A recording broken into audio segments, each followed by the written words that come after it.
Welcome back to the Dope Stroke Show podcast, where for a second week running, we've only got two of the trio. We've got myself and Darryl Evans because Trotty, apparently he's having internet issues. We will rib him until he comes on. He will be joining us at some point, we hope. But until then, myself and Darryl are going to host this show. We are going to get into the US Open. Lots to talk about. JJ Spaun is your 2025 US Open champion. Dazzler, we are going to get into the US Open, but I want to ask how you are. And before we get into the US Open, I've got a story to share. But how are you, mate? I am tremendous, thanks. I'm looking forward to talking about last week's tournament and everything else that's associated with it. I was particularly impressed that JJ Spaun's wife was taller than him as well, just re-engaging back onto that. So he's obviously got game both on and off the course. So overall, it's good. I'm good. Looking forward to catching up, and I want to know what you're about to say next. So, and this is, quite frankly, this is more important than talking about the US Open. It's more interesting than talking about the US Open. It's about yourself, then. It is about myself. So, in the UK, we are, pretty much into summer now. We're getting some good weather and some longer nights. So, last Thursday, I picked my boys up from school. 3:15, took them some golf clothes, took their golf clubs, went straight to the par 3 course, which is near me. We played a little bit of golf. It was good. The sun was out. We played 7 holes. And I had my first hole-in-one. No, did you? First ever hole-in-one. I'm 43. I've been playing golf for God knows how long. I've never had a hole-in-one. And it was just wasted because my boys had no clue what was going on. It was, for the whole 7 holes, I'm still convinced that taking them to the golf course is one of the most dangerous things a human can do because they are just wild at the golf club. So I couldn't see the green. The green was raised. I couldn't see the green. I obviously hit a good shot because it came down, looked like a foot right. I walked up there. One of them was just left of the green. One of them was just right of the green. I got up onto the green, couldn't see it, so assumed it was long. And then as I was walking up towards the hole, Lawson was about a foot off the green with his driver. So I was like, mate, put that away. Then his brother was over there with his bag on his back with his clubs falling out, and he was walking in the wrong direction. So I was literally like, right, put that driver away, get your putter. Mate, pick your clubs up. Oh, my ball's going in the hole. Get my ball out. Right, put your clubs away. And I just did not get a chance to enjoy it or bask in the moment or even take a photo for Instagram, but it happened. I guess that's classic fatherhood right there, right? You know, just for Father's Day, obviously yesterday, amazing day for all the dads out in the world, but that epitomizes what it's like to be a dad of golfing kids, right? It's not about you. It's always about them. And, you know, you got to suck that up. Absolutely. Yeah. So last time we went, Lawson got a par. And then last week, Grayson got a par. So they both had their first pars now. And I've had my first hole-in-one. So yeah. Milestones. But do you think, does that count on a par 3 course? Does it? Obviously, it wasn't a card in the pocket. There was nothing on it. Look, if I'm honest, I walked onto the tee. I threw my ball down. There's a very good chance I might have been in front of the tee markers. I don't know. So I'm not sure the logistics of it, but I'm having it. Personally, I think it counts. And the reason why I think it counts is because if you did have a scorecard, you would write a 1 on the card. There you go. So absolutely. That's it. Like, it doesn't matter, you know, if you had a hole-in-one at Pebble Beach on the 90-yard hole, 99 whatever yard hole, versus what we saw last week at the US Open, a 300-yard hole, you're still going to put a 1 in the box. Yeah. So, yeah, hole-in-one, congratulations, amazing. I've never had a hole-in-one. I have literally hit the pin at least 6 times, though, and they just never gone in.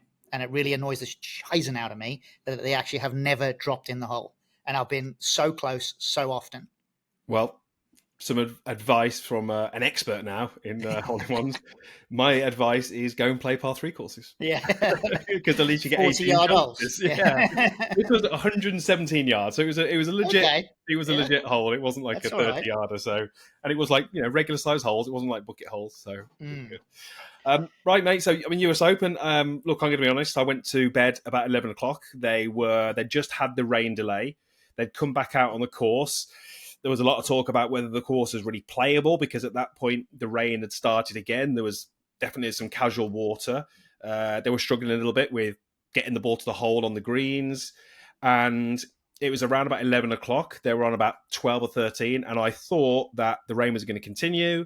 I thought there was going to be another rain delay. I thought it was going to be a Monday finish, so I took myself to bed. So I did play catch up this morning, but I know you stayed up. You were hardcore, weren't you? I was pretty hardcore. I watched an unhealthy amount of golf this weekend. The only thing that disrupted that was obviously parenthood Yeah. and the Grand Prix in Montreal.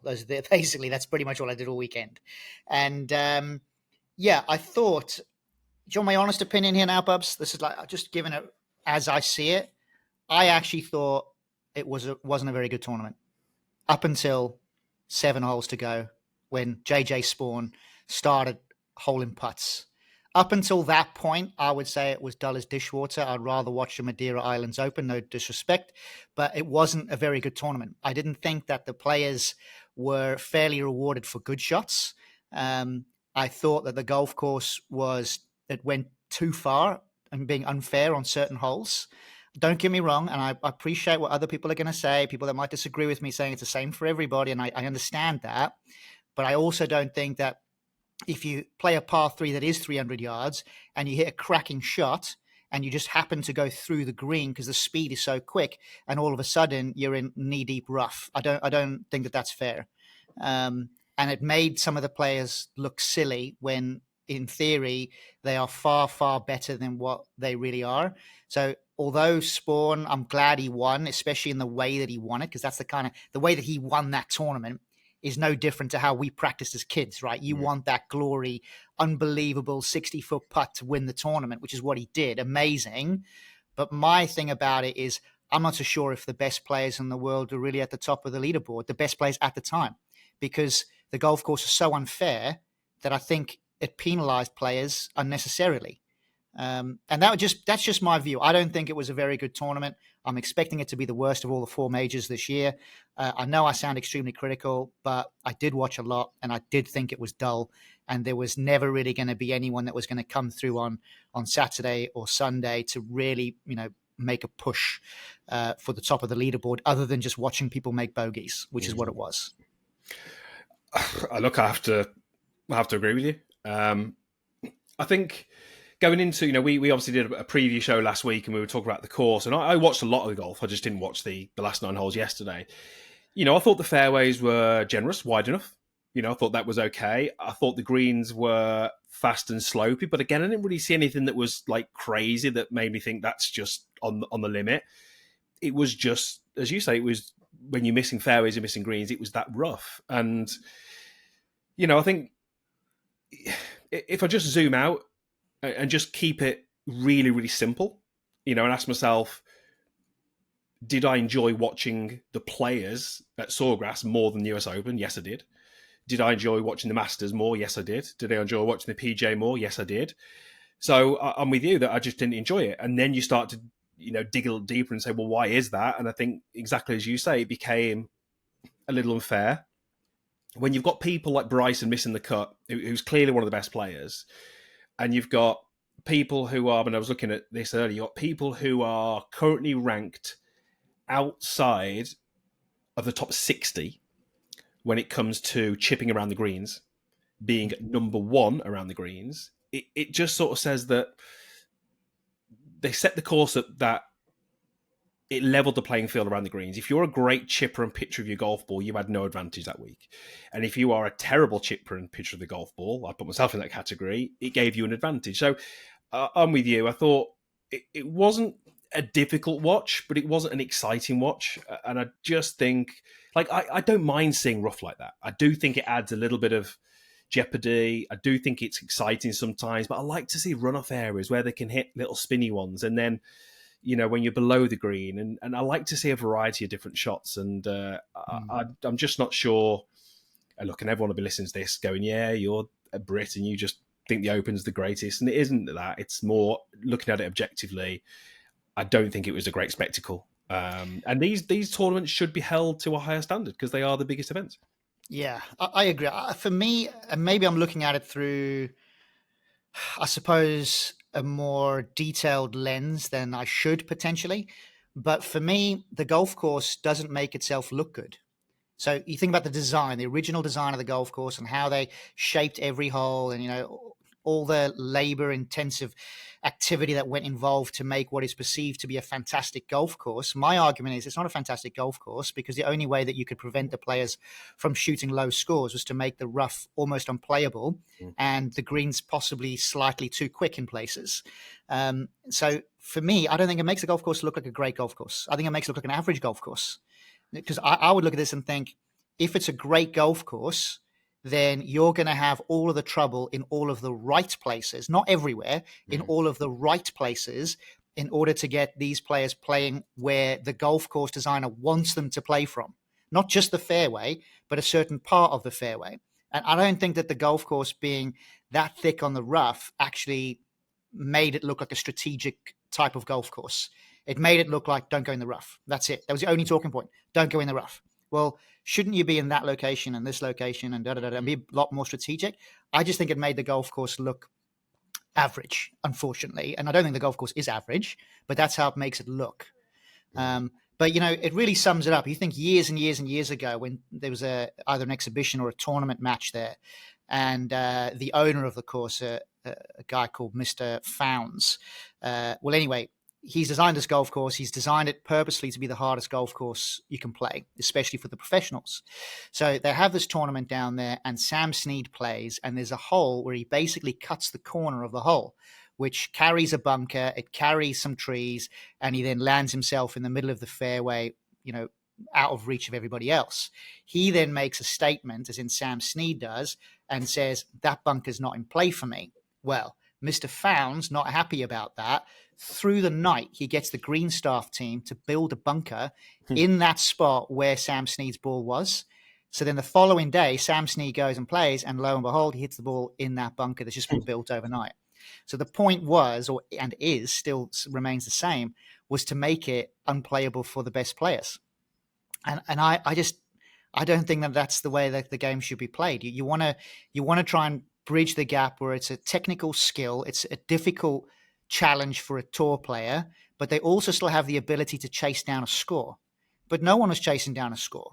I mean, you were chasing down a score with a gross score of 2 under par. Like, that's not chasing down a score. When you go and watch Augusta or the Players' Championship or some of the other great tournaments we've been lucky enough to witness over the years, you have the opportunity of both. You sometimes see the guys that's leading and they crumble and fall backwards. Then you see somebody that's like 6-7 shots back and they emerge to be at the front of the pack. Like, that's exciting golf. But I like watching them struggle. Don't get me wrong, but make them struggle for a valid reason. In valid places. That'd be my view. I mean, obviously the course is incredibly tough. You've only got to look at the winning score and the general scores to par. It was brutally long in places. The rough was obviously incredibly thick. So we know it's difficult. As I said a moment ago, I watched quite a bit of the golf over the whole week. My favourite hole was the 17th, which is like 320 yard. And the reason that was my favourite hole is because exactly as you say, of course we saw bogeys because the rough is thick. But we saw drivers rolling a foot past the hole and finishing 15 feet away and people having eagle putts. And we saw birdies and there was jeopardy. And you could theoretically make an eagle on that hole or at least make a birdie. And I don't know, it just makes me... I mean, I'm sure when they set these courses up and they design their tournament, are they really considering the viewer sat at home and their experience? I'm sure they're not.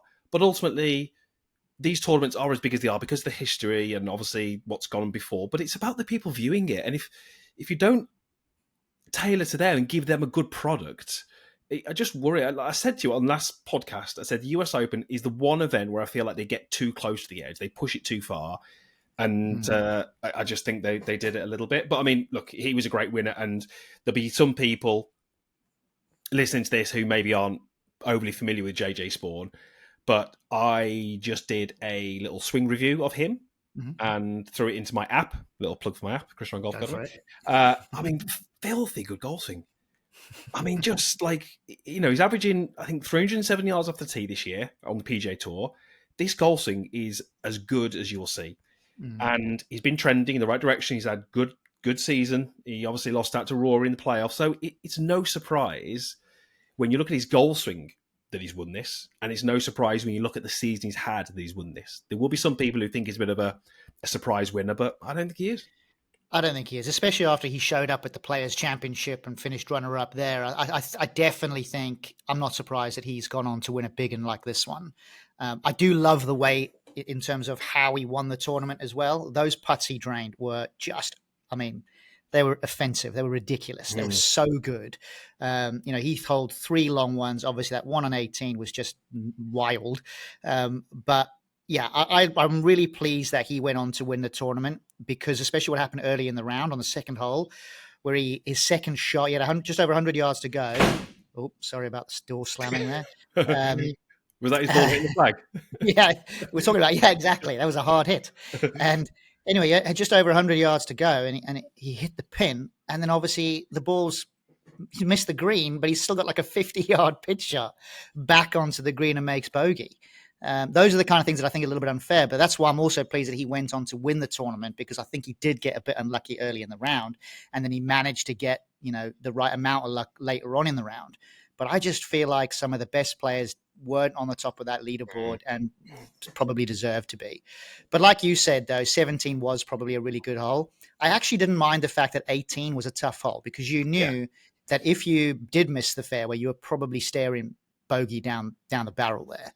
But at least it made it a bit more interesting right at those last few holes, because par was good there.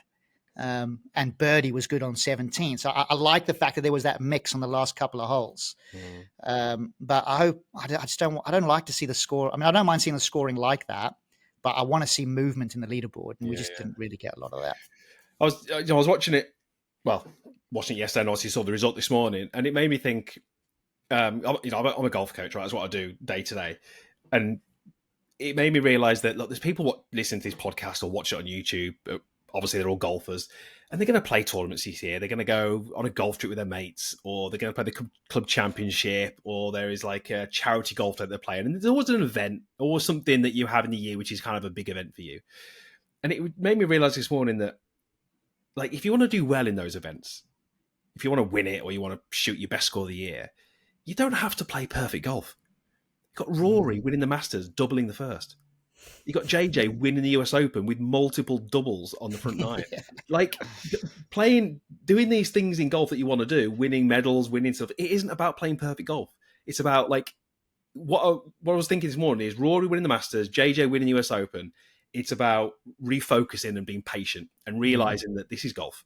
And that double bogey hasn't stopped them winning the tournament. Their reaction to that could potentially stop them winning the tournament, if they throw the toys at the pram. And I just think it's a nice little message to the golfers listening to this, that your great rounds of golf shouldn't and won't be perfect. Yeah. It's funny you say that, actually. I remember a few years ago, I had a chat with a little mic drop, I suppose. I had a little chat with Thomas Bjorn, and we were basically talking about peaking throughout the season. And he said that in his prime, he would only play really well between 4 to 6 weeks per year. So he had that window of which, A, to make all of his money, but B, to really hone in on wins. So what you were constantly trying to do was time it around the majors. So if you could get it right, that is when you're likely to pitch up. But it does beg the question that the number one player in the world, as in Scheffler, right now loses way more tournaments than he wins. So it goes to show, to be the best at golf, you don't have to win every time. It's the same as tennis, actually. I always think tennis is quite similar. So I don't know if you watched the French Open details the other day, but Sinner, who lost in the final to Alcaraz, he won more points in the game, but obviously lost overall. And I think the same thing about golf. You can, you just lose more often, but you can still be world number one. That's just nuts, isn't it? Yeah. So interesting.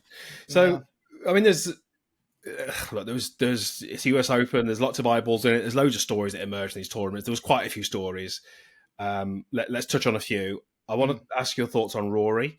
There's 2 things I want to ask about Rory. Number one, he had a bit of a dig at the press. I don't know if you saw that. Yeah. And number 2, it's easy to look at his Masters win, think about him going to the USPGA, getting his driver taken off him, having to find a new driver. He experimented with another one the other week, went back to something else. And we look at that and we go, yeah, it's not his game that he wants to play. So that's why he's struggling. He was number 1 strokes gained off the tee last week.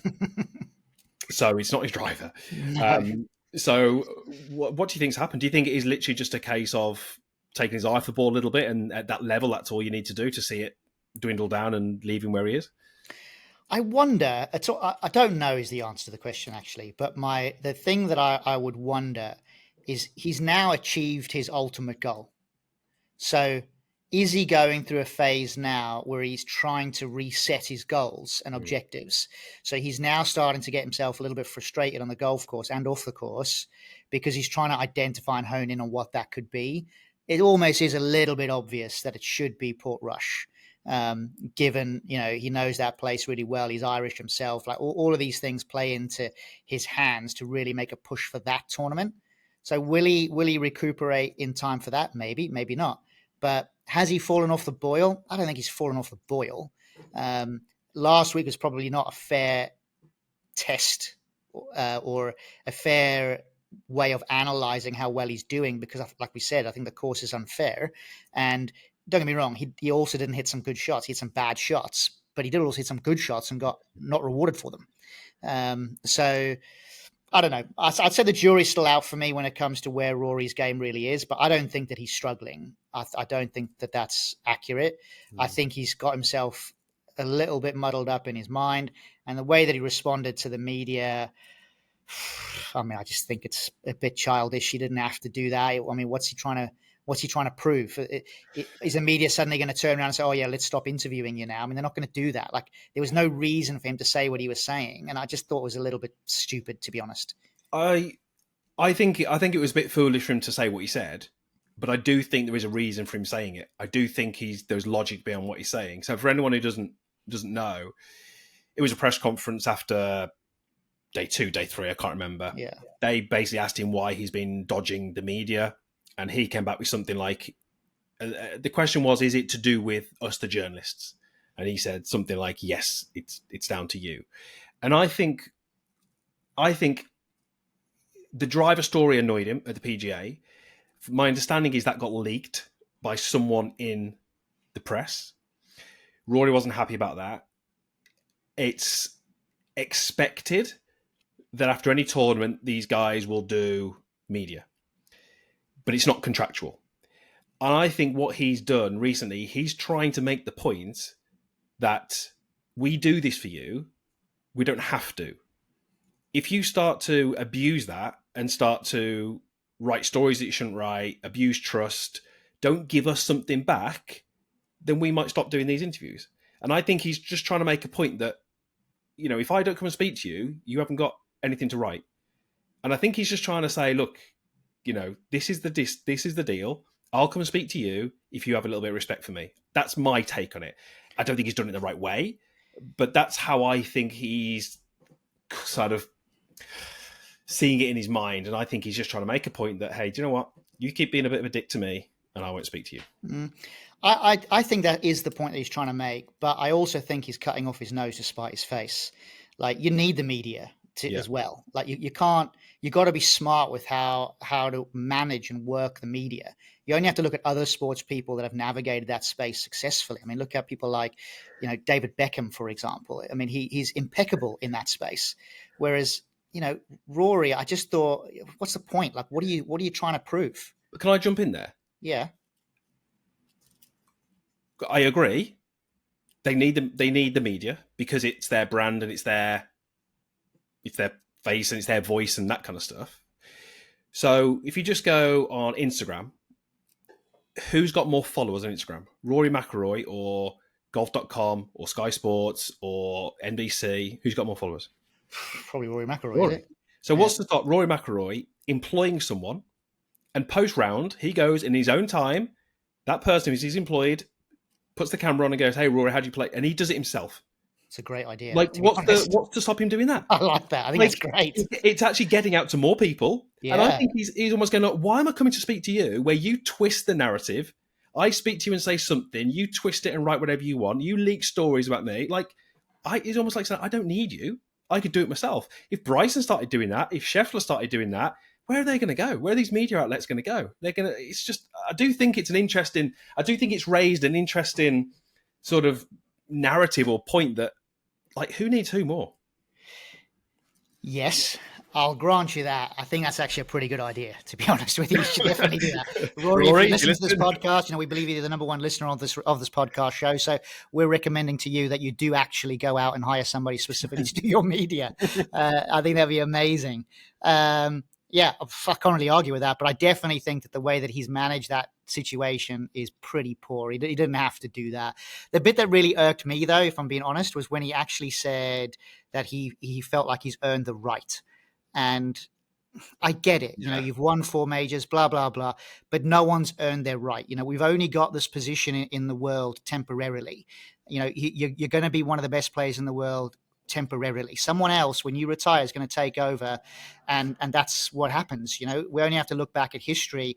You know, look at, and this is not meant to be sound disrespectful at all, but you look at people like Lee Trevino or Tom Watson or Sandy Lyle, some of the greats of the game.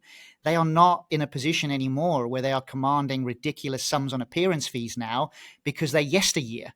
And one day Rory McIlroy is going to be yesteryear. Don't get me wrong, he's going to be a massive popular name, maybe not quite to the same ilk of a Tiger or a Jack Nicklaus, but he's going to be up there. But you're also temporary, so you should respect your position a bit more in your temporary. Like, we're all temporary. I run my business, and it's temporary. You know, everything about life is just temporary, and I just feel like he has sort of succumbed to his own ego a little bit by making that statement. That's my personal view. But staying on the topic, actually, of what I would consider a bit poor form, what do you think about Wyndham Clark destroying the locker room? Well, do we need to say that we're not 100% sure it's Wyndham Clark? Because I'm not sure it's been. I just think to cover ourselves, everything I've seen on it has been someone we think it's Wyndham Clark. So yeah, we'll say we think it's Wyndham Clark. Look, it's not good, is it? And what got me thinking, we'll touch on that a little bit, but I get that the rules of golf are the rules of golf, and for a rule to be effective, it's got to be pretty black and white. Otherwise, you have to get refs involved. But on that same topic, Rory on 17, Rory completely smashed the tee marker. Right, that's the USG tee marker. That is a part of the golf course which is showing where you need to play from, like a pretty important part of the golf course. So he's destroying that. What does he get? Little tap on the hand. He might get a fine. And then Shane Lowry accidentally picks up his golf ball on the green, and he does like a shot penalty. And I'm like, well, hang on. One's just an honest mistake, and another one is in a fit of anger destroying part of the golf course and like one gets away with nothing, and one gets a shot penalty. Well, is it a shot penalty, 2 shot penalty? I'm not sure.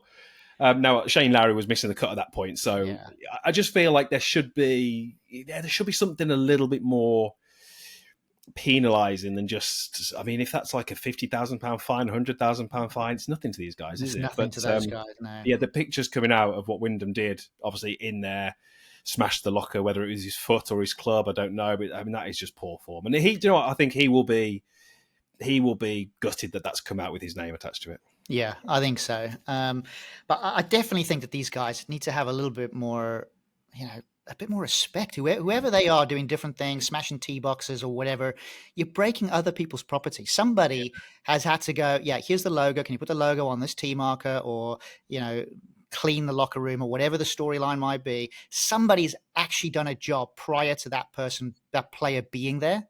And I just think it's very, very, very disrespectful. And I personally, I think they should always come out and apologize for doing that kind of thing. But the reality is they shouldn't have to do it in the first place. And I don't think a fine cuts it. I think it should be penalty shots all day, every day. Well, like you think about Rory McIlroy smashing a tee box, right? Let's just say, well, that tee box is destroyed, right? That tee marker was destroyed. There was players playing behind him. Exactly. So how do you know if you're in front or behind the tee now? Because he smashed the shit out of the tee box. Like I just think to myself, you should be having penalty shots, and the next time you tee up, you got to start 5 shots back. Whatever the case may be, 5 shots may be too many. I think it should be penal. Just do more. Let's go miss the next 5 opens. Damn right. I genuinely think that, though, because fines don't do anything. It doesn't change anything. I mean, the fine either has to be substantial, like your winner's check this week is your fine. up to a certain value, but shots penalty is the way that you sort all problems out. So I don't know much about this topic, so you have to enlighten me a little bit. You were watching the Formula One the weekend. Yeah. Like, if you play golf if you've got a long career on the PGA Tour, you're going to get frustrated at times. I get it. You are going to get frustrated. So should there be something like, because what do they do in Formula One? If you're penalised, you get points, and when it gets to a certain number of points, then you miss a race? Well, I'm not an expert in this, but basically, depending on the severity of your fine, you can either start in the pit lane when the race starts, or you get a few, like up to a 10-second delay, for example, in the pit lane. And that obviously takes off loads of time off your race. But then if your penalties are severe, then you can get points deductions, and then you get penalized throughout. But you get penalized for everything. Like, if you go through so many engines in the year, you get penalized for that. Well, I thought there was a story last week where Max Verstappen had too many points, and then one more infringement took him to the point. There you go, Lloyd's put in Formula One. If a driver accumulates the maximum 12 penalty points on their license, they get a race ban. So we do something like that. That okay, you smash a T market, fine, but that's 3 points. And then over the season you've got 10 points or something, and give them a chance, because we all in the heat of the moment do something that we regret, and we've got to learn to try and control it. But I just think there's something. There needs to be stronger deterrents to. I think for anything that would be damage like that, yes. I mean, I like seeing players that are animated. I like seeing a John Rahm and a Garcia and some of the big Spanish names over the years that have really showed that emotional side. And in today, like, I actually thought Tyrrell Hatton was pretty well behaved for Tyrrell Hatton yesterday as well. But all things considered, I quite like to see the body language, the frustration. I want to see that, but I also think it's disrespectful to smash things up. That's just not required. It's unprofessional. You'll have seen the Sergio in the bunker episode. Yeah. I mean, that just seemed to go on forever. It really did, didn't it? But that's going too far, isn't it? Because again, someone's got to go and play out that bunker, or I mean, you might have been last group, I don't know, but someone's probably got to go and play out that bunker. And I think that's when you are affecting the surface or the course that people are playing. I do think. That something has to be done. So, and it's not the first time someone's done that. I mean, there's been situations in the past. It might have been the players. People have smashed sprinkler heads and they've gone off. And I mean, Well, I'll tell you a true little story here, by the way, from when I was a junior golfer. So the golf course that I grew up on was a golf club called CMR Golf Club in Moraesburg, which is just on the outskirts of Johannesburg, because obviously that's where I grew up. Anyway, this incident happened probably about a year before I started. So I was 14 when I started, 13 at the time. And the 8th hole is like an island green. It's a par 3, big water feature that goes around the green. And there's a couple of benches that sit on the back of the green, on the back of the tee, sorry. So you hit your tee shot, which is usually like a 7 or an 8 iron. You walk up and obviously it's a par 3. Anyway, this one guy who he hit his shot, hit it in the water. He turned round and he smashed the golf club against the bench. The shaft of the club snapped in half and ricocheted straight through his heart and died. Yeah. That's a true story. Yeah, it's a real story. Yeah. And I remember it. I remember it being quite a big talking point, even when I'd started a year after the actual incident. So, stay in school, kids. Anger doesn't pay. Jesus. I wasn't sure where you were going with that. I didn't think you were going there. Yeah. Although staying on the same hole, the water was quite shallow. So if you actually did hit it in the water, you could play it out like a bunker shot. I figured that out a few times as well. I've got to tell a story. This is a funny story. Good friend of mine, good friend of yours. I don't know if he listens, Andy Proudman. Oh, yeah. We all know Andy. We all know Andy. One half of me in my golf. This was back at the golf club where we were juniors. I might get this story a little bit wrong, but the gist of it is about right. I want to say it was a club championship or something. And I think it was the first hole. So we would have been juniors or something. So on the first hole, Andy's hit a putt. He's missed the putt. And he's just threw his putter. Just like... Not like, almost like, when you do a flip where you throw it up and you catch the grip. It was almost like one of those, but he lost control and it just went spinning, hit his playing partner. No, really? Right on the temple. And it's better when Andy tells me because he's like, I see this putter spinning and I'm going to go running across the green to try and get there, and he can't make it. And I think that is time to wrap up the podcast now, I think, isn't it? We're just time about for, I don't think there's any reason to carry on, is there? We can wrap up this now. podcast now. Yeah. Well, at least we managed to get more than 47% of our dialogue in play, but because for those that are just logging into this particular episode, you'll be pleased to know that boy wonder himself, Mr. Chris Trott, otherwise affectionately known as Trotty Golf, has managed to make his way onto this podcast. Only 35 minutes late, but that's a story of his life. But here we go. Trotty, where have you been? What have you been doing? Don't blame the internet, because I know it's good at your house. What is your problem? Why are you only just getting here now? Tyrrell Hatton and I, it's very relatable. I can totally see how the man lives his life, and I get it. But never at any point would I have damaged some of the lockers. If I had ancient lockers in this kitchen, I wouldn't have battered the lockers. Even though you can imagine he's gone again. What's been going on here. Is the internet gone? Well, your internet's a bit shifty. You sound all soft, but I guess that matches your personality. Yeah. So I think what we were struggling with, Trotty, is that Lloyd said you had no internet, and you were communicating that to Lloyd via the internet, which made us couldn't quite figure out how you were doing that. Let me see if I can find a microphone. It's phones, Bubsy. Technology of the phone. Back to a two-man podcast then, Pubs. Here we go. Well, we'll wrap up now. Yeah, that's a good story. Just quickly, I want to know before you carry on, what happened to that guy then? So he's been hit on the head. Did he have to walk off the course? I can't remember the story. It was. I don't think so. Get a conclusion. He had a big egg on his. Did he? On his head. Yeah. So, we're going to have to get that concluded somehow, aren't we? I want to know the end of that story. Trotty seems to have gone again. I want to ask you, going back to our recently crowned US Open champion, there's been a few champions of majors, kind of one-off winners. Is he a one-off winner, or can you see him going forward and maybe contending for another one, maybe in a few years' time? Good question. I think because of what he achieved as well as runner-up at the Players' Championship, I'd like to think that we'll see him contend a few more times. Will he go on to win? I think it's always hard to really, make that prediction. Unless you're Scheffler, really, then you got kind of a reasonably good chance. So I would like to see him contend, to be honest, and I think he will. I was doing some research, looked at his golf swing. Yeah, golf swing is a golf swing. You can't learn a lot from that. But looking at his last few years, he's been trending. His stats are incredible. So everything points towards this guy is legit. He's a proper baller. This wasn't a freak week where he just sort of all came together. He's been playing well all year. Look, there's people in the past who've come to the top and then dropped down, so may well do that. But yeah, for me, I think he's got every chance of cementing himself as one of the best players if he keeps doing what he's doing. Trotty, you much to do with JJ? Do you know him?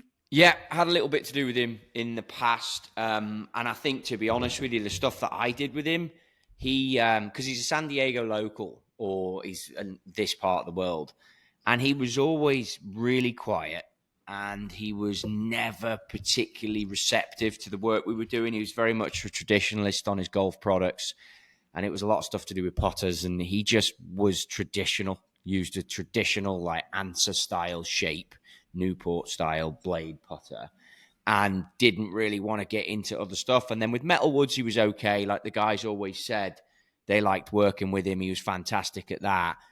But he was just always a bit moody and a bit antsy and a bit pissed off all the time. So I think he's had a huge transition in the sense that he's come to the realization. I've been watching loads of social media stuff about it. I thought he really was stoic throughout the whole victory, as you had to be. No, again, apologies about being late. I don't know what you covered and haven't covered, but being 5 over at the start to come back and do that. I mean, it was kind of like what I expected to see from Adam Scott. Adam Scott was off, and the ball speed, I saw Scotty 185. I saw JJ was hitting it high 170s. The shot he hit in 17, unbelievable. And amazing. I think now the fact that he cans that 62 footer at the last, I don't think the shot at 17 will get talked about.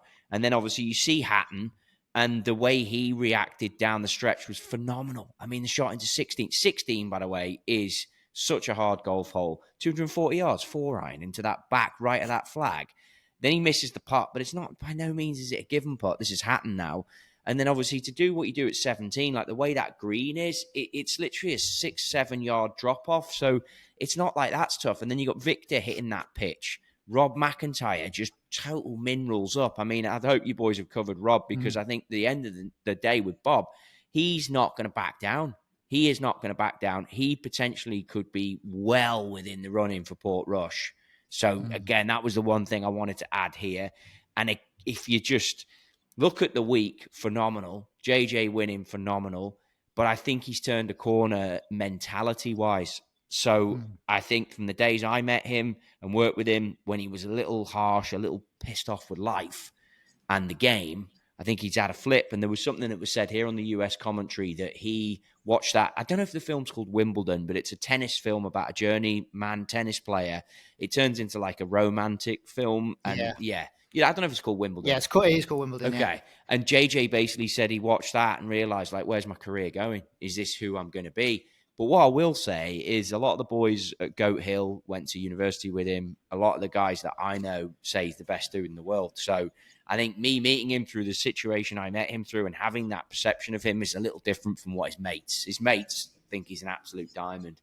I'm stoked for him. I mean, hitting that Peeler Cup, Bobs, apex like 83 feet and hitting it, those fairways are so tight. Now, I know they were soft, but just anyone out there with ball speed, how you learn to hit that shot consistently and not double cross it under the pressure. Did you see Tristan Lawrence was hitting a very similar shot, wasn't he? I was watching him and he was hitting, it's got to be like a 30-yard cut. Every single drive he was doing the same. And he's can't have been going much higher than that. Did you see Bobby Mack say, I just tried to slice it all week? He said, I played the first round, I shot level par, best level par I've ever shot in my life. From there on, I just tried to slice every tee shot because it's just too hard. He had 68, 69 the weekend. I think people can understand how good that is. I really don't. And it's like, again, I've missed the start of this podcast. Apologies. God knows what you guys have spoken about. Most of it. Okay. Most of it. Nice to pitch up. But the one thing I definitely want to bring up is just, like I say, JJ's putting performance down those last 6 holes, ridiculous. The fortitude to come back after the start, insane. To do it at a golf course like that, ridiculous. And it was more what I wanted to kick off with, but we joke about it, and Tyrrell gets a hard rap for sure. I think that's the way he has to play his game, to be fiery. But the tradition and the history, and you boys know I do like that stuff, but the tradition and the history of that venue, you can't be those scenes in the locker rooms. I'm sure you've seen the pictures. Yeah, I was like, covered this. Yeah. What are we doing? Yeah. I mean, if we've covered it, we've covered it. Let's move on. But I think... I'd actually, to go on the opposite end of that, to go back to Bob Mack, from a sportsmanship perspective, there's an amazing bit of footage of him when he sat in the clubhouse and obviously Spawn holds that mega putt and he applauds the TV screen that he's watching it on and just says, wow. And I just thought that shows the measure of the man, that he, what's that phrase? Game praises game kind of thing. And I felt like that was a really good example of how to conduct yourself. So when you think about what happened in the locker room versus what you see there, I'd like to see Bob Mack go on to be successful in a major championship or two in the future. And I think he's got the game and the balls to do it. You've got a really weird dynamic though, because you've got Tyrrell, who I guess is a bit older than Bob. Tyrrell was in an interview when it happened, and he also alluded to like praise for the moment after everything that's just happened to him. Then you've got Rory, who, and again, you probably covered it, but I don't know where he's going with things right now. Like, you just take a break. It's okay. Take a break. If this is all being too much, mate, because you've carried it, and you've done amazing, and I think everyone loves you for it, but just take a break if you need it.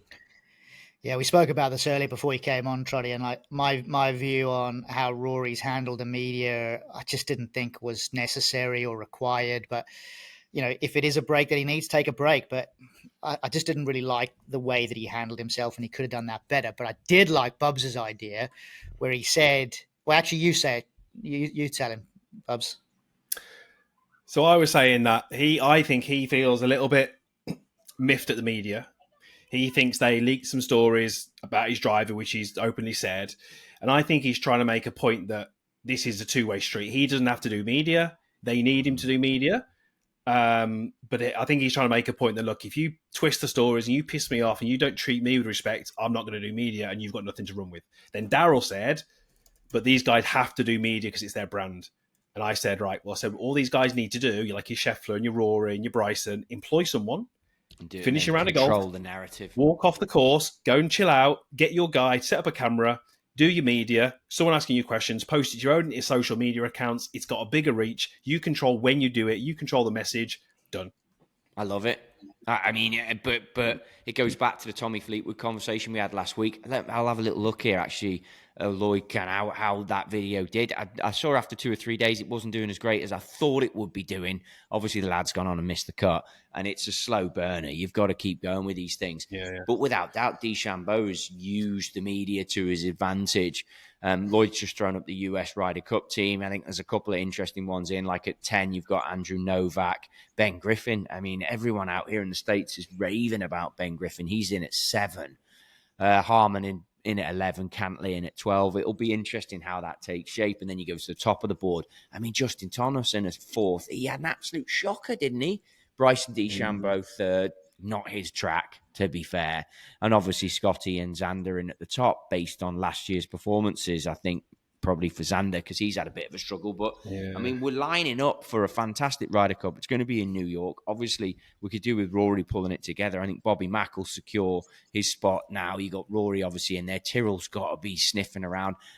Rahm, he's played well and had some good finishes on Live, but I don't know where he's at on the Euro ranking.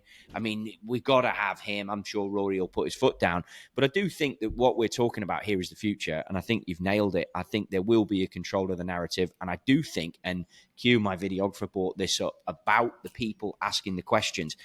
I'm not a journalist, but the questions being asked are so poor.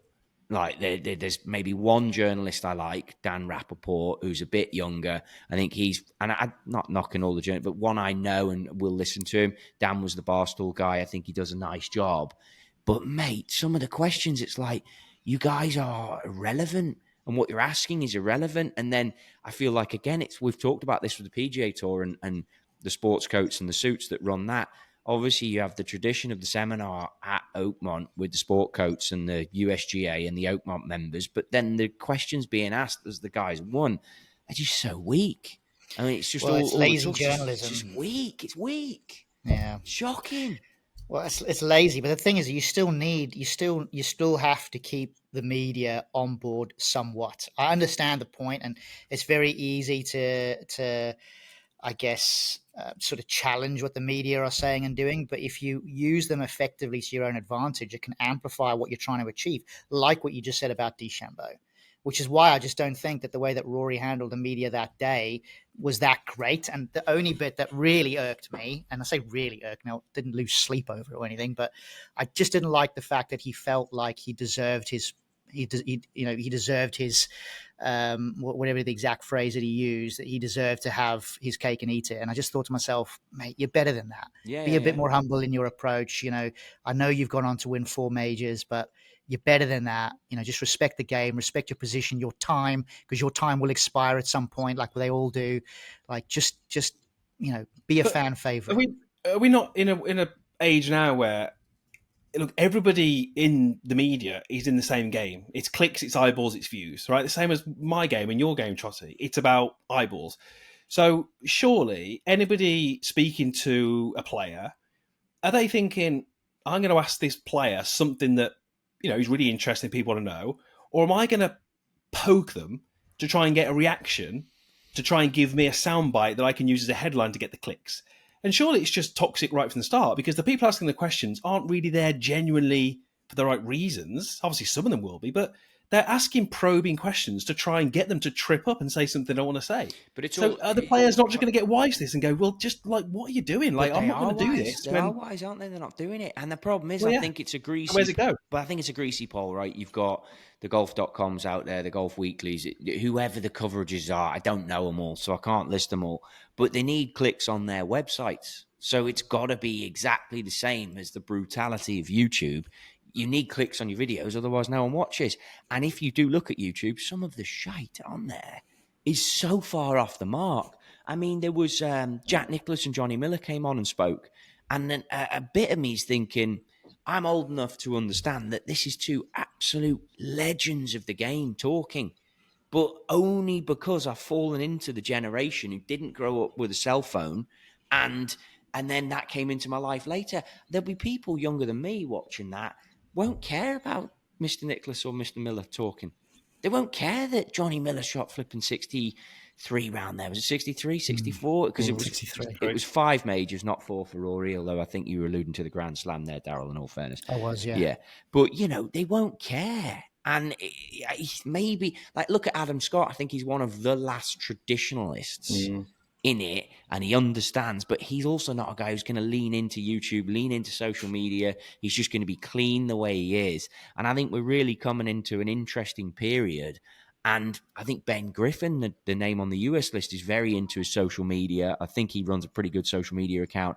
He's going to be like documenting all of this stuff and giving it a new view. So I just think as a result, the journalists are going to need to be more hungry, younger, and more dynamic, and able to connect with the younger crowd and able to respect the older crowd, and then extremely good at journalism at the end of the other day, thing as well, print still sells. The other thing I think is quite interesting is in this industry, sorry, Bubs, print still sells in golf. Carry on. You might not have heard this, Trotty, because you're over in the US. I don't know if you heard this, Darryl, but the Premier League last week alluded to the fact, basically saying that in the next few years there will be a Premier League app, much like Netflix, where you subscribe to the app and then you can just watch whichever game you like. Is golf not going to go the same way? So the PGA Tour will have an app, and the broadcasters, and that app will control all the interviews. It will control all the golf. You'll be able to watch it in different ways. I just think we're in a time now where things are going to change a lot in the next 5 to 10 years.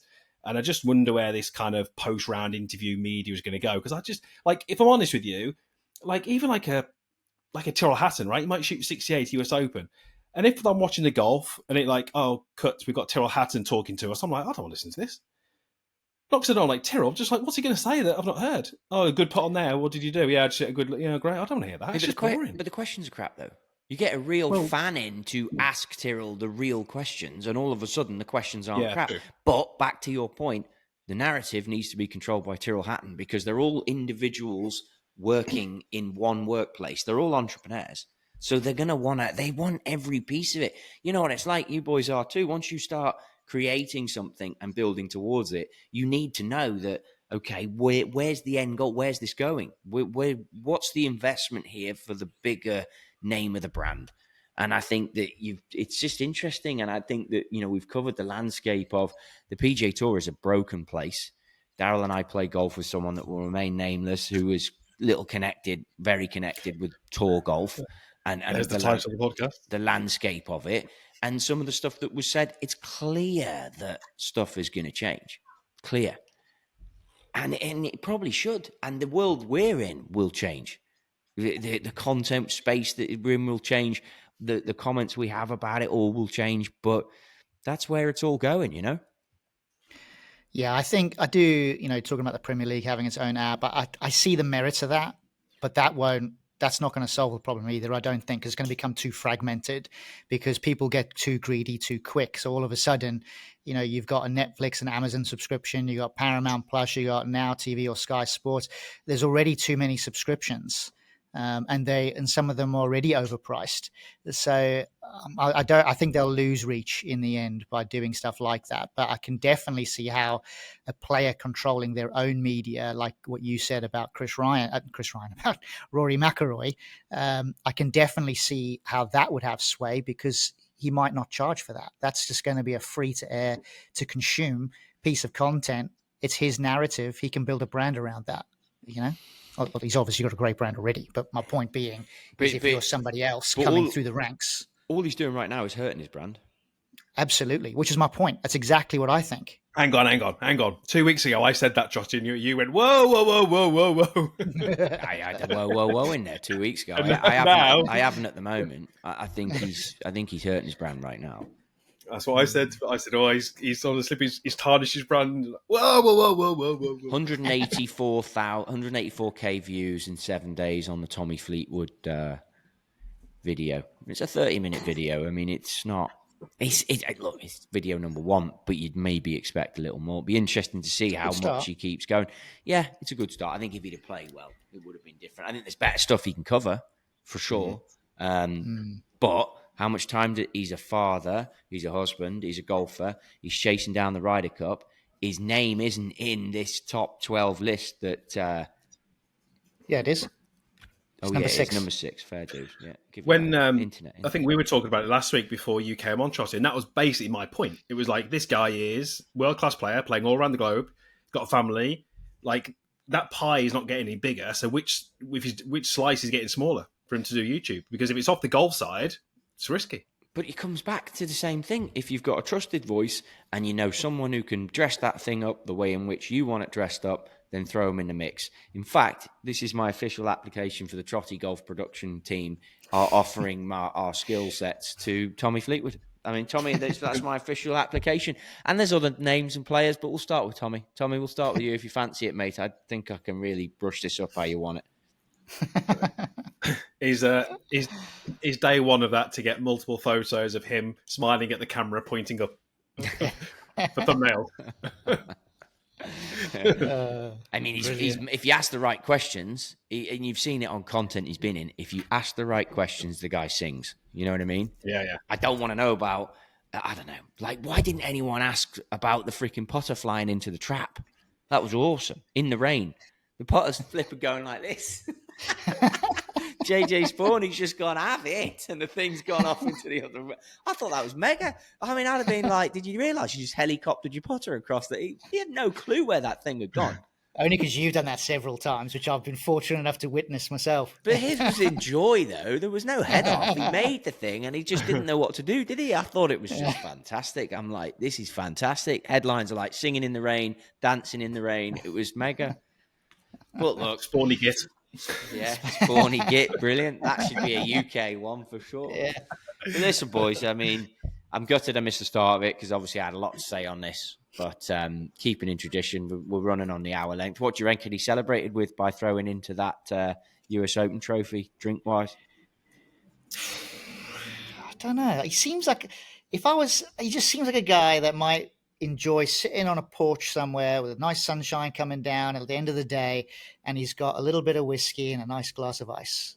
Maybe. I can see that in him. He's mellow. What do you reckon? Sure. Yeah, there's something mellow about him. I quite like the fact that he's a bit understated. So I'm going to go, he's a whiskey guy, but if he had a beer, I don't know what he'd have. I don't think he'd be a beer drinker. He'd be throwing I don't see that. And all flipping that sort of jazz in it. Yeah, although my kids know me very well because my Father's Day card was a picture of a can of Brewdog, but said Brew Dad on it. And I was like, that's my kids. Right? See what they've they done know there, me. yeah. See what I like that. I like that. Yeah, little cheeky IPA. Yeah. And by the way, Trotter, you'll have to listen to this episode because you'll hear my hole-in-one story. Oh, yeah. Oh, well done. Congratulations. Mini golf. Near enough.